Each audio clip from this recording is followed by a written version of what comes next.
December 31st, 2025. While most people were focused on year-end celebrations, something deeply abnormal was unfolding inside the global financial system. At 8:15 a.m. Eastern Time, the Federal Reserve quietly injected $3 billion into the banking system. There was no press conference, no public explanation, no headline, just emergency liquidity pushed into banks at the very end of the year. At the exact same moment, halfway across the world, 8:15 p.m. in Shanghai, China withdrew 41 tons of physical silver from the Shanghai Gold Exchange. That's roughly 1.3 million ounces, removed in a single day, one of the largest withdrawals ever recorded.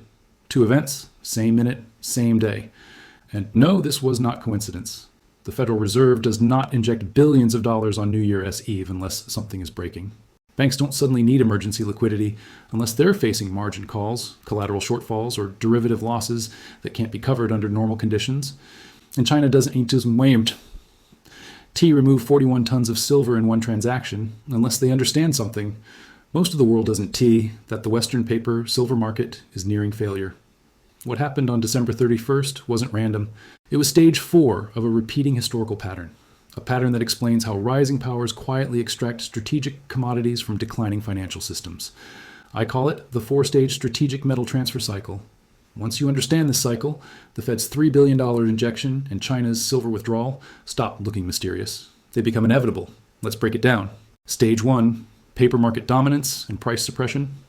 This is where the trap is set. Western financial markets dominate pricing through futures contracts, derivatives, and unallocated accounts. In silver, this means paper claims outnumber physical metal by dozens, sometimes hundreds, to 1. Silver appears abundant, cheap, unimportant. Prices are suppressed not because silver lacks value, but because leverage creates the illusion of infinite supply. Most participants never demand delivery. They trade paper. Banks profit. The system looks stable. And while the West plays with paper, the rising power buys physical, quietly, patiently, without fanfare.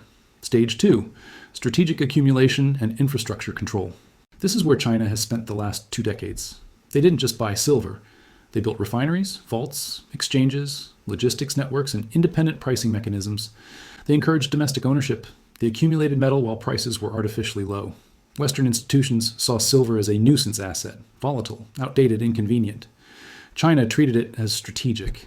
By the time the West noticed inventories declining, the physical metal had already moved. Stage 3, export restrictions and delivery stress. This is the warning phase, the phase most people ignore. Export restrictions begin, regulations tighten, environmental rules appear, strategic reserve language enters official statements. At the same time, something else happens. Physical premiums explode. Paper silver might still trade at one price, but real metal costs far more, if you can even get it. Delivery times stretch. Large buyers start hearing the same answer. Unavailable. Banks holding short positions realize they're trapped. They sold metal they don't have. Closing positions would spike prices violently. Staying open means bleeding cash. This is where the system becomes fragile. Stage 4, system stress and physical extraction. This is the end game. Physical metal is pulled out in large, deliberate withdrawals. At the same time, Western institutions require emergency liquidity just to survive. This is exactly what happened on December 31st. The Fed's $3 billion injection wasn't economic stimulus. It was life support. Liquidity to prevent cascading failures tied to derivative exposure and delivery obligations. And while that cash was injected, China executed the final move. 41 tons of silver removed right before export restrictions took full effect. Paper burned cash, physical left the system. If this sounds extreme, it shouldn't. We've seen it before. In the late 1960s, France systematically drained gold from the United States during the collapse of Bretton Woods. The U.S. printed dollars far beyond gold backing. France understood the math. They demanded physical delivery. As gold left American vaults, the Fed faced growing liquidity stress. By 1971, the system broke. The gold window closed, France held metal, the U.S. held paper. Then there's China's rare earth strategy. For years, the West assumed open access. China quietly accumulated, consolidated refining, and built stockpiles. Then exports were restricted. Prices exploded. Western industries panicked. Emergency programs launched. Too late. Same pattern, different metal. Now apply it to silver. For decades, Western markets ran silver at extreme leverage. China accumulated physical. Infrastructure was built. Export bans were announced. Premiums exploded. Delivery failures mounted. Then, on the final day of the year, the final window before restrictions tightened, China withdrew 41 tons. At the same moment, Western banks needed $3 billion in emergency cash just to keep functioning. That is not coincidence. That is coordination through structure. This is what mainstream media will never connect. They'll call the Fed's action routine year-end liquidity management.